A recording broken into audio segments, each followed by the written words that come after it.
Hello everyone, আমার নতুন একটি ভিডিওতে আপনাদের সকলকে আবার স্বাগত জানাই। আজকে আমি রান্না করব চিতল মাছের পেটি। তবে চিতল মাছের পেটিটা রান্না করার আগে আমি বাঁধাকপিটা রান্না করে নিচ্ছি। বাঁধাকপির জন্য আমি এখানে আলুগুলো প্রথমে জিরে আর শুকনো লঙ্কা ফোড়ন দিয়ে ভালো করে ভেজে নিয়ে একটু আদা কুচি আর লঙ্কা কুচি দিয়ে দিলাম। অবশ্য তারপরে আমি আদাটা একটু ভাজা হয়ে যাওয়ার পরে আমি কিন্তু এখানে টমেটো দিয়েছিলাম। একটা টমেটো ছোট ছোট টুকরো করে কেটে দিয়েছি। টমেটোটা ভালো করে ভাজা হয়ে যাওয়ার পরে আমি এখানে বাঁধাকপিটা দিয়েছিলাম। বাঁধাকপিটা নেড়ে চেড়ে কিছুটা জল মজে যাওয়ার পরে আমি এখানে লবণ আর হলুদটা এবার দিয়ে ভালো করে নেড়ে চেড়ে দিলাম।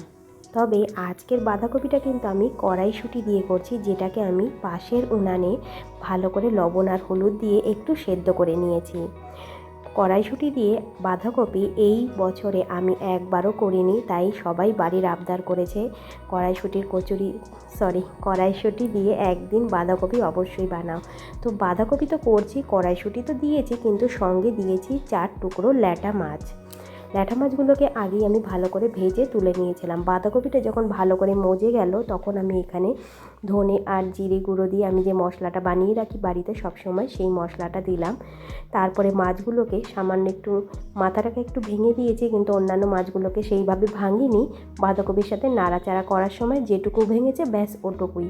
পুরো ভেঙে চুরে দিলে বাঁধাকপিটা কাটা কাটা, মানে খাওয়ার সময় কাঁটাটা বেশি মুখে পড়ে, সেটা কষ্টকর হয়ে যায়। নামানোর আগে একটু ধনেপাতা আর একটু মিষ্টি দিলাম।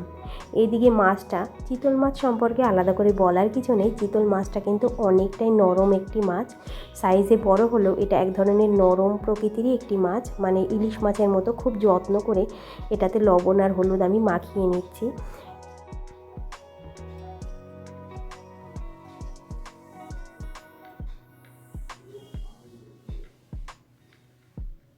এইবার একে একে ভেজে নেওয়ার পালা। যেহেতু পিসগুলো বেশ বড় বড়, তাই আমি প্রথমে 3 টুকরো মাছ তেলে দিয়ে, মানে বড় বড় 3 টুকরো তেলে প্রথমে দিয়ে সেগুলোকে ভেজে তুলেছি। তারপরে বাকি টুকরোগুলো একসাথে আমি তেলে ভেজে তুলে নিয়েছি।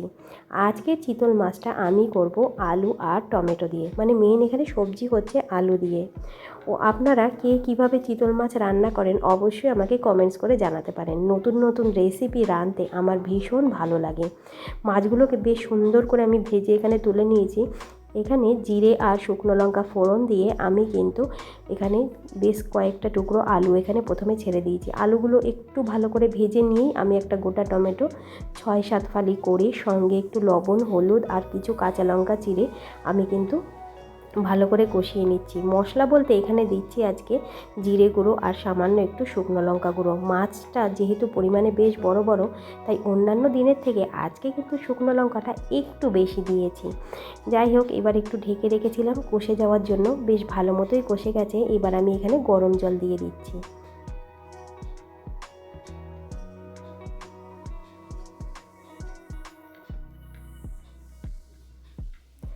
তরকারির কালারটা মোটামুটি দেখেই আমার মনে হচ্ছে তরকারিটা খুব ভালো মতোই কষেছে। কষা ভালো হলে ঝোলের টেস্ট অটোমেটিক সুন্দর হয়ে যায়। পাশের উনানে আমি বসিয়েছিলাম মুসুর ডাল সেদ্ধ। সেখানে ডালটা প্রায় সেদ্ধ হয়ে এসেছে, তাই আমি এখানে কয়েক টুকরো শিম, কাঁচা লঙ্কা আর টমেটো দিয়ে আজকে আমি করব এই মুসুর ডালটা। ঝোলটা বেশ ভালো করে ফুটে গেছে। এইবার মাছ দিয়ে দেওয়ার পালা, কারণ মাছের পিসগুলো বেশ বড় বড়। একটু আগে ভাগে না দিলে মাছগুলো খুব ভালো করে সেদ্ধ কিন্তু একেবারেই হবে না। এবার একটু ঢেকে দিই।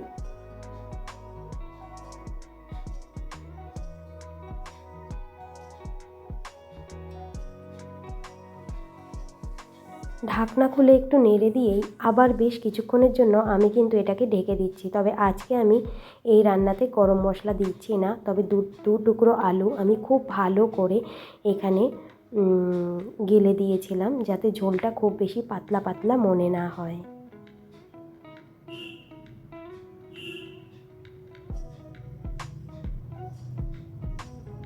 মাছের ঝোলটা হয়ে গেছে, আমি লবণটা দেখে নিয়েছি একদম ঠিক।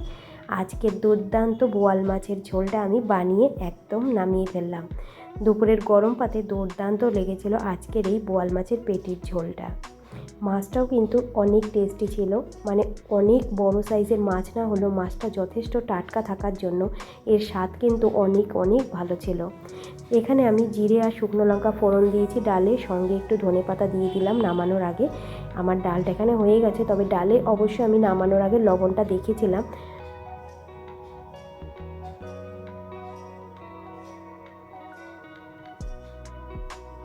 রেডি হয়ে গেল আমার দুপুরের মেনু। আজকে দুপুরের মেনুতে রয়েছে গরম গরম ভাত, সঙ্গে নিয়েছি এখানে কড়াইশুঁটি দিয়ে আজকে দেশি বাঁধাকপি, সেটাও করেছি কিন্তু ল্যাটা মাছ দিয়ে, খুব সুস্বাদু হয়েছে। সঙ্গে এখানে শিম আর টমেটো দিয়ে মুসুর ডাল নিয়েছি, সঙ্গে এখানে বোয়াল মাছের ঝোল। আজকের মেনুটা কেমন লাগলো অবশ্যই জানাবেন। দেখা হবে আবার কালকে নতুন একটি পর্বে। ততক্ষণ পর্যন্ত ভালো থাকবেন, সুস্থ থাকবেন আর সকলকে হাসি খুশি রাখবেন। তবে শেষ পাতে কিন্তু চালতার চাটনিটা নিতে ভুলিনি। চাটনিটা আমি 2 দিন আগে করেছি এবং প্রতিদিনই অল্প অল্প করে খাচ্ছি। আজকের মতো আসি, টাটা।